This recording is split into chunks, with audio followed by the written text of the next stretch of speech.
Très bien. Alors maintenant, on va voir l'exercice 1. Alors, soit F1 sous espace vectoriel normé, de E, menu du norme.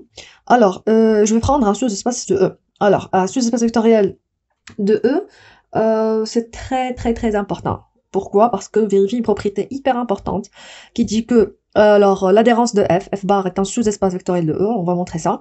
Deuxièmement, montrer que soit F égale à E, soit F intérieur égale à le vide. C'est-à-dire si j'ai un sous-espace vectoriel dans un espace normé, vectoriel normé, alors nécessairement soit égal à l'espace tout entier, soit d'intérieur vide. J'ai pas dit bonsoir, ou bien bonjour, c'est le soir chez nous maintenant. Alors bonsoir tout le monde, j'espère que vous allez bien en forme et bien compagnie. Alors on va essayer de corriger cet exercice. Alors je vous dis toujours, avant de voir la réponse, essayez de réfléchir un petit peu. Alors, on a... alors, pour montrer que F est un sous-espace vectoriel, alors premièrement, alors montrant que l'adhérence de F est un sous-espace vectoriel de E, c'est équivalent à dire montrer que l'adhérence de F elle est non vide. Si vous savez pas, ça veut dire quoi? Ça veut dire quoi un sous-espace vectoriel? N'hésitez pas à voir les vidéos sur l'algèbre linéaire. Et je dois montrer que pour tout x, y appartiennent à l'adhérence de F, on a, et pour tout alpha appartient à K, on a alpha x plus y appartient à l'adhérence de F, c'est-à-dire elle est stable par une combinaison linéaire quelconque des éléments de l'adhérence de F, c'est-à-dire F bar. Très bien. D'une part. D'autre part, on doit savoir, ça veut dire quoi, l'adhérence de F. Alors, si je prends l'élément de l'adhérence de F, ça vérifie quoi? Alors, X appartient à l'adhérence de F. Alors, ici, on travaille dans un espace normé. Alors, on peut travailler par les boules, même on peut travailler par les suites. Ça revient au même. Alors, X appartient à F bar, c'est-à-dire que elle est collée avec F, c'est-à-dire que pour tout epsilon strictement positif, la boule de centre X epsilon inter F est non vide. C'est-à-dire, si je trace par exemple F, alors F bar, c'est ici, c'est la partie, c'est le petit anneau ici. Alors, c'est la partie qui colle F. Alors, si je prends n'importe quelle boule, alors nécessairement d'intersection vide. Ça, c'est la première définition. Deuxième définition, X appartient à F bar, c'est-à-dire je peux trouver une suite dans F, en valeur dans F, telle que X1 converge vers X. Alors, on a le choix de choisir la bonne, alors, montrant que F bar, elle est non vide. Pourquoi? Pour la simple raison, parce que on sait déjà que F inclut dans F bar. On a cette inclusion, et toujours vérifiée. Et on a F, c'est un sous-espace vectoriel, alors elle contient 0. Alors 0, elle est aussi dans F bar. Alors 0 appartient à F bar, d'où elle est non vide. Très bien. Ça, c'est la première. Deuxièmement, je vais prendre deux éléments de F bar. Alors soit X, Y appartiennent à F bar et alpha appartient à K. Je vais essayer de montrer que cette combinaison linéaire appartient à F bar. Alors montrant que alpha X plus Y appartient à F bar. Alors moi, je vais utiliser cette propriété-là, c'est-à-dire l'existence d'une suite qui converge vers cet élément. Alors, on a x, y appartient à f bar, c'est-à-dire il existe, alors on a x appartient à f bar, alors il existe xn inclus dans f une suite telle que xn converge vers x, et y appartient à f bar, c'est-à-dire il existe une suite yn inclus dans f telle que yn converge vers y. Alors, moi je vais montrer que cette combinaison linéaire appartient à f bar, c'est-à-dire il suffit de montrer l'existence d'une suite qui converge vers cet élément et se suit dans f bar. Dans f, alors automatiquement on prend cette suite-là. Alors, je vais prendre, alors je pose, ou bien je vais prendre la suite alpha xn plus yn. Alors cette suite-là, elle est inclue dans F. Pourquoi? Parce que car F est un sous-espace vectoriel de E, elle est stable par combinaison linéaire et on a ça appartient à S, ça appartient à F, alors ça appartient à F d'une part. D'autre part, pourquoi il converge vers alpha x plus y? Xn plus yn converge vers alpha x plus y. Tout simplement. Pourquoi? Parce que alors on a l'application x associée à alpha x et elle est continue. On a déjà ça, c'est quoi? C'est le mot ici de rapport, bien, le mot ici de rapport alpha. Alors, s'il est continu, c'est-à-dire tout de suite qu'il converge vers x, alors son image converge vers f de x. C'est-à-dire, si je prends xn converge vers x, alors son image par le mot ici, elle converge vers l'image. Alors, si je prends par exemple phi alpha, alors si xn est une suite, et on a phi alpha, elle est continue, alors phi alpha appliqué à xn converge vers phi alpha de x. C'est-à-dire, si xn, c'est une suite qui converge vers, on a déjà vu ça, la caractérisation de la continuité par les suites, c'est-à-dire si j'ai une suite qui converge vers une limite, alors son image converge vers l'image de la limite. Et ça, c'est quoi? C'est alpha xn tend vers alpha x, d'une part. D'autre part, ici, on peut le voir comme la translation. Alors, on a xn converge vers x, yn converge vers y.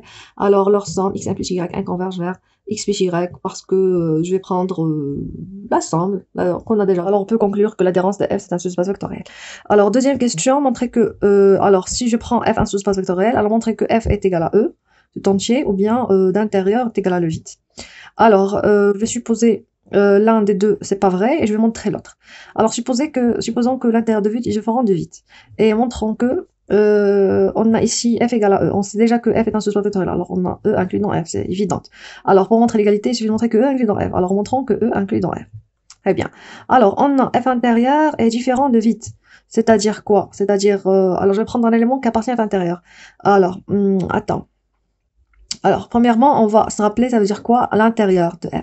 Alors, si je prends un élément x appartenant à f intérieur, c'est-à-dire si par exemple j'ai f ici, alors x à l'intérieur, c'est-à-dire x est quelconque par exemple, ça c'est x par exemple.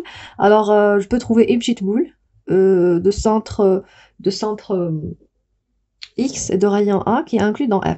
C'est-à-dire il existe R strictement positif et que la boule de centre x de rayon R inclus dans f. C'est-à-dire je peux l'entourer par une petite boule et cette boule reste dans f, elle ne sort pas. Ça, c'est-à-dire à l'intérieur de f ou bien dans f intérieur.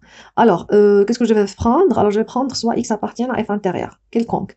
Alors, il existe R strictement positif tel que la boule de centre x de rayon R inclus dans f. Très bien. Ça, d'une part. Alors, d'autre part, montrant que E inclus dans F. Très bien.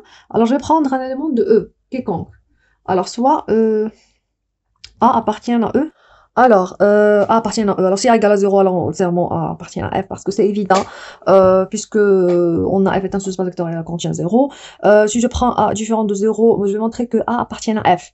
Alors, si je montre qu'A appartient à F, c'est fini. Alors, on a ici E, l'espace tout entier. Alors, je peux pas je vais pas tout bien dessiner, mais c'est à vous de imaginer, bien sûr. Et je vais prendre F, comme ça, par exemple, un sous-espace vectoriel. Alors, je vais prendre un élément appartient à l'intérieur, il s'appelle X. Alors, on a dit qu'il existe une petite boule de centre X et de rayon R, inclus ici, inclus dans F, qui est déjà inclus dans E. Et maintenant, je vais prendre un certain A qui appartient à E. Je vais montrer qu'elle est dans F. On sait que cette boule, elle est incluse dans F. Et on a l'homéomorphisme qui lie, ou bien qui relie tout élément de E, dans un espace normé, vers toute boule. Alors c'est quoi la question? Est-ce que je peux envoyer cet élément à cette boule? À l'intérieur de cette boule, exactement. Si j'ai réussi d'envoyer A à l'intérieur de cette boule par un homomorphisme, alors on sait que cette boule inclut déjà dans F, alors c'est fini. Alors on arrivé à cause de l'homéomorphisme. C'est pour ça que j'ai déjà vous dit que c'est hyper important. Très bien. Alors si j'ai A appartient à E quelconque, et je vais l'envoyer à la boule de centre X de rayon R. Alors on a déjà vu phi, l'application de E dans la boule de centre A et de rayon R. On a dit que de chaque x, on l'associe à A plus Rx sur 1 plus la norme de x. Ça, dans la boule ouverte. Mais si je veux l'envoyer à l'intérieur, par exemple, l'intérieur de la boule, pour assurer qu'elle est à l'intérieur, alors je vais l'envoyer à R sur 2. Et dans ce cas-là, je vais diviser ici par 2. Divisé par 2. R sur 2 fois x sur la norme de x, ça reste en même, parce que si je fais la norme de A plus A moins A va disparaître, il me reste R sur 2. Alors, il me reste la norme de ça, et on sait que R sur 2 fois la norme, c'est un scalaire, il va sortir. Alors, R sur 2 fois la norme de x multiplié par la norme de x, on simplifie par la norme, il nous reste R sur 2. Alors, c'est égal à R sur 2, alors c'est inférieur strictement à R. Alors, on va s'assurer qu'il est exactement dans la boule ouverte de centre x de rayon R sur 2, que la moitié. Très bien. Alors ça, ici.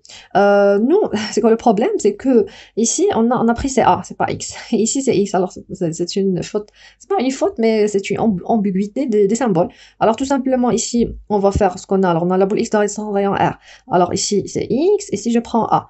Alors, ici, c'est X. Et ici, c'est A. Et ici, c'est A, tout simplement.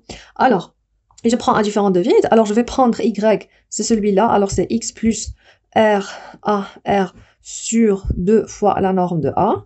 Alors, cet élément-là, elle est où? On a dit que ça appartient à cette boule. Alors, appartient à la boule du centre X de rayon R sur 2, qui est incluse dans F. Alors, Y est égal à X plus A, R sur 2, la norme de A, appartient à F. Très bien.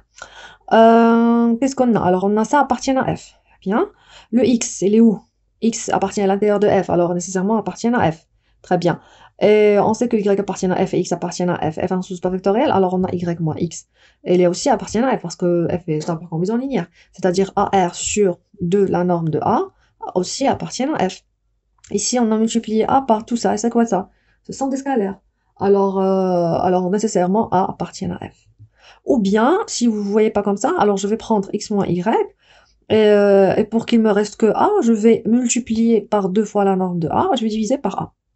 Alors, cet élément-là, et je vais diviser par r, m'excuse. Alors, cet élément-là, c'est égal à A. On a ça, ça se multiplie par un scalaire, et ça, c'est une combinaison linéaire. Les éléments de F, alors, appartiennent à F, d'où A appartient à F. D'où, d'une manière générale, appartient à F, d'où on peut conclure que, vraiment, si l'intérieur du champ de vide, alors nécessairement égal à l'espace tout entier, c'est-à-dire, il envoie ici des droites, parce que c'est un sous-espace vectoriel. J'espère que vous avez compris ce qu'on a fait aujourd'hui. Si vous avez des questions, si vous avez des remarques, n'hésitez pas à commenter, n'hésitez pas à dire ce que vous voulez. Je serai toujours ici pour vous, pour votre remarque. Je vous remercie de tout et au revoir. À bientôt. À la prochaine séance qu'on va voir, on va voir exactement la caractérisation de la continuité des applications linéaires dans un espace normé qui est très